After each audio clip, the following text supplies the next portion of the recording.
Sir నమస్తే అండి. ఏం చేస్తుంటారు మీరు? నేను రిటైర్డ్ బ్యాంక్ మేనేజర్ని. ప్రస్తుతానికి అడ్వకేట్గా ప్రాక్టీస్ చేస్తున్నాను. అడ్వకేట్ గా ప్రాక్టీస్ చేస్తున్నారు.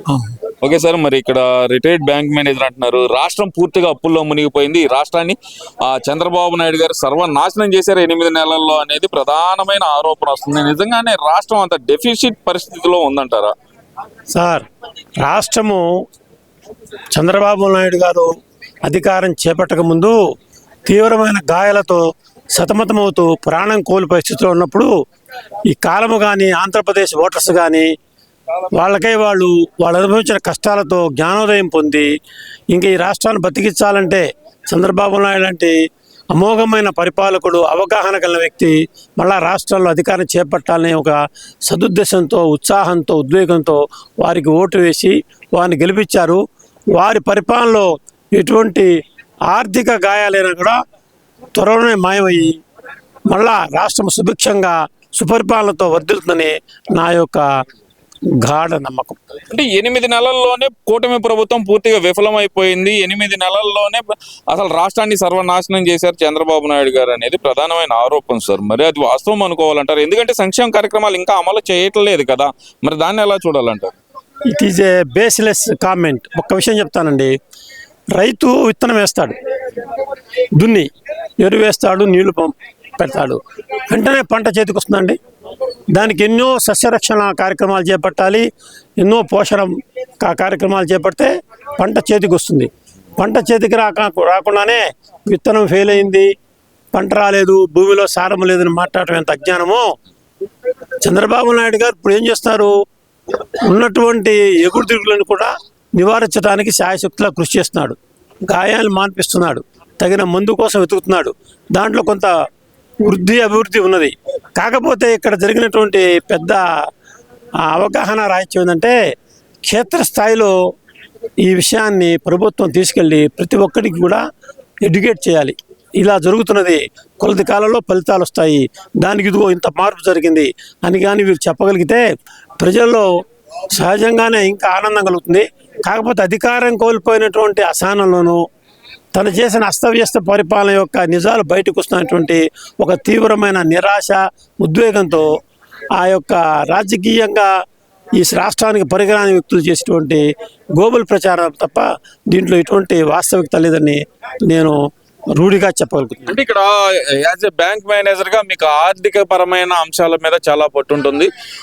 నేనైతే సూటిగా ఒక ప్రశ్న సార్, మరి జగన్మోహన్ రెడ్డి గారు చెప్తున్నారు కదా, అలాగే కాగ్ నివేదిక చెప్పింది రాష్ట్ర ఆర్థిక పరిస్థితి గురించి పూర్తిగా నివేదిక అయితే ఇచ్చింది. దాని తర్వాత చూసుకుంటే దాన్ని బేస్ చేసుకొని చంద్రబాబు నాయుడు గారు చెప్పారు, ఇంత డెఫిసిట్ లో ఉంది రాష్ట్రం, సర్వనాశనం అయిపోయింది, దీన్ని ఇలా కోలుకున్న తర్వాత పథకాలు ఇవ్వటం మొదలు పెడతాను అని చెప్పిన కాడి నుంచే ఈ వైసీపీ నాయకులు అయితే కనుక ప్రచారం ఎక్కువ చేశారు, చంద్రబాబు నాయుడు చేతులు ఎత్తేసాడని. నిజంగానే చేతులు ఎత్తేసిన పరిస్థితి అనుకోవచ్చు అంటారా? ఇది పూర్తిగా అవాస్తవం అండి. కేవలము అధికారం లేదనే అక్కసుతో లేనిపోని దుష్ప్రచారాలు తప్ప సమర్థమైన పరిపాలకుడి చేతిలో ఈనాడు ఆంధ్రప్రదేశ్ ఓటర్స్ తమ యొక్క ప్రభుత్వాన్ని పెట్టారు. జ్వరం తగ్గకుండానే, పచ్చం చేయకుండానే సంపూర్ణ ఆహారం పెడతారా? ఆర్థిక పరమైనటువంటి అస్తవ్యస్తాలను నివారించకుండా పథకాలు చేపడితే గాయానికి మళ్ళా గాయం పూసినట్టు అవుతుంది. కాబట్టి ప్రజలు అర్థం చేసుకోవాలి, అన్నీ కూడా ఒకదాని వెనక వరుస క్రమంలో ఉన్నాయి.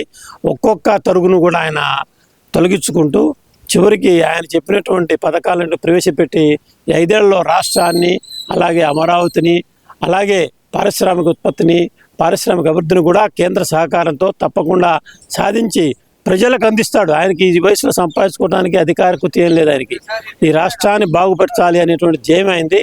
ఆయనకు సపోర్టుగా మన ఆదర్శ భావాలు కలిగినటువంటి పవన్ కళ్యాణ్ కానీ, అలాగే యువకుల నాయకులైనటువంటి లోకేష్ గారు కానీ, మిగతా నాయకులు కూడా సహకరిస్తున్నారు. ప్రజలు దీన్ని గమనించి మనం కూడా వారికి చేయూతనిచ్చి ఆంధ్ర రాష్ట్రాన్ని అభివృద్ధి చేయించడానికి దోహదకారులు కావాలని నా యొక్క విజ్ఞప్తి. అంటే ఇక్కడ ప్రధానంగా చూసుకుంటే సార్, జగన్మోహన్ రెడ్డి చేస్తున్న వాదన ఎలా ఉంది అంటే గనక, ప్రజల్లో వ్యతిరేకత వచ్చేసింది ఈ ప్రభుత్వం మీద, ప్రజల తరపున పోరాటానికి నేను జనాల్లోకి వస్తున్నాను జనవరి చివరి వారం నుంచి అన్నారు కదా, ఎలా చూడాలంటారు? నిజంగానే ప్రజల్లో అంత వ్యతిరేకత వచ్చిందనుకోవచ్చు అంటారా? జగన్మోహన్ రెడ్డి నాయకత్వంలో ప్రజల పోరాటానికి సిద్ధంగా ఉన్నారనుకోవచ్చు అంటారా? సార్, ఒక విషయం కోర్టు భాషలో చెప్పాలంటే, ఒక మర్డర్ జరిగింది. మా డిఫెన్స్ లాయర్ ఏమంటాడు, మా వాడు అమాయకుడు అండి, అసలు చంపలేదు, అది ఎవరు చంపారో మాకు తెలియదు, అనవసరంగా మా వాడి మీద కేసు బనాయించారు, మా వాడు ఇన్నోసెంట్ అంటాడు. కానీ ఏమండి పబ్లిక్ ప్రాసిక్యూటర్ కానీ ప్రభుత్వ న్యాయవాదికి కానీ తెలుసు వాస్తవాలు జరిగింది. అలాగే ఇక్కడ జరిగిన వాస్తవాలు ప్రజలకు తెలుసు.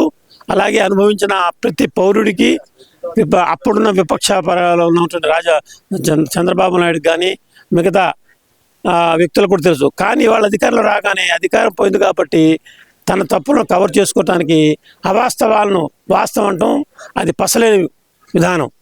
ప్రజలు ఎక్కడండి, ప్రజలు ఎవరు వచ్చి బయటకు వచ్చి ఏ విధుల్లో వాళ్ళు నిరసన ప్రకటిస్తున్నారు, ప్రభుత్వం ఫెయిల్ అయిందని, ఎక్కడ స్టేట్మెంట్ ఇస్తున్నారు, ప్రభుత్వం విఫలమైందని, కేవలం వీరొక్కరే చేస్తున్నారు.